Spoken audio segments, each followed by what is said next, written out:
Week number 4, West Branch football on the road. First week of districts, Cascade Cougars.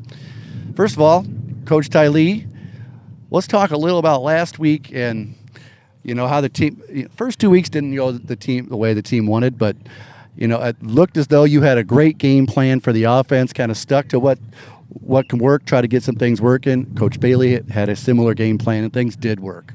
Yeah, and especially just getting going early. The first drive is always big. As long as we're moving the football, and we talk about ending every drive with a kick. I mean, it's cliche, but it's true. And I thought, for the most part, we moved the ball well all night. When we ran into trouble, it was us beating ourselves with turnovers or penalties. And so, I was proud of the guys' effort. We executed the game plan and put in some new stuff last week, and it benefited us. And like I said to Matt in the preview, it's not like you went to like page 77 of the playbook that you're, 3 different guys going this way, 2 different, trick play. It was just staying with the keys, and the guys up front really did a good job. Yeah, it was the best game our offensive line's played through 3 weeks. And then put more of an emphasis on getting the ball into playmakers' hands like Brandon and Lincoln and Cooper. And I thought Connor obviously stepped up.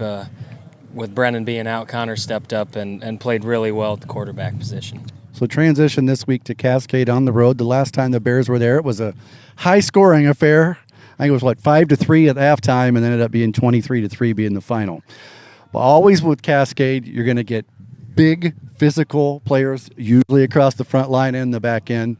But they've got 3 or 4 good athletes up there this year that are making a lot of plays. So what are you seeing that I'm not saying exploit, but what are some of the things that are you seeing out of Cascade? The same thing. I mean, they have a good defensive line. They have a really good linebacker, and they have a good player in the back end as well. And so they run a lot of the same stuff that we've seen so far, so it's similar in that respect. But it goes back to us. Coach Nestor talks about it each week. It starts with us and our offensive line. Offensively, it starts with our offensive line. We have to be able to move the ball on the ground to help things open up around that piece of the game. And so, I'm looking forward to it. I think our guys have been progressing each week. And hopefully they continue to do that, especially up front. What are some of the things you talk about progressing each week? Some of the things that you've really seen from week 0 to week now 4 that are really kind of making you happy that you can even pick up on even more? I mean, it's details, and it's footwork, it's your first step, and it's communication with our guys up front, making sure they're on the same page. And when our guys execute, good technique and communicate up front, they do. They block what we're trying to do really well, and we don't do anything, overly extravagant. So, our guys have just gotten better. They had a good week last week, and I'm hoping that that's a confidence builder for week 4. So how much are you enjoying being back at the high school level, transitioning from junior high back into varsity offensive coordinator? I love it. I mean, I do, and I think, I coach for multiple reasons. Obviously, the number 1 is the kids, but for me personally, number 2, it's an outlet from everything else that's going on in my life. And like work, I come from a tough day. I don't like to call it a rough day at work. It's just a tough day at work or something. Or when I can get away, football's the outlet, and I come to coach these guys because it gives me 2 to 3 hours to focus on one thing, and it's these players and helping making them better. And I really love it. And I would say I don't get as excited as I probably did 8, 9, 10 years ago these days. I still get excited. I was yelling, especially after that first touchdown. I just wanted to score points coming into You're not week getting 3, old. So. No, we're not saying that at all.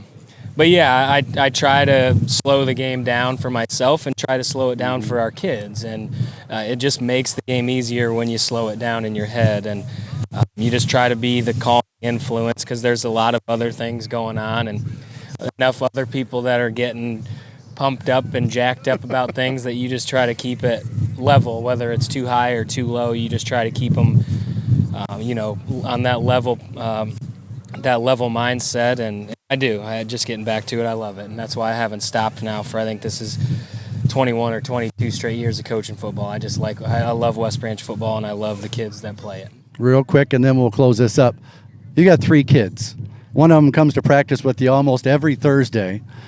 How much are they enjoying this, and how much, like your son, your 6-year-old child here down, how much does he enjoy coming to practice with Dad? He loves it. I mean, he gets to know the players. He's a big fan of Connor Rios, and he's a big fan of some of the other guys on the team, and he's a big fan of the coaching staff. He just pointed out to me on our walk down the steps here that he noticed last Friday night that Coach Nestor has a mustache growing there. So he notices all the little details, whether it's coaches or players, but now he likes being around it. And my girls enjoy it too. So, they talk to me about it at home, and they ask me questions about it. So our family's fully involved. He's involved in the interview right now. Do you want to say something, buddy?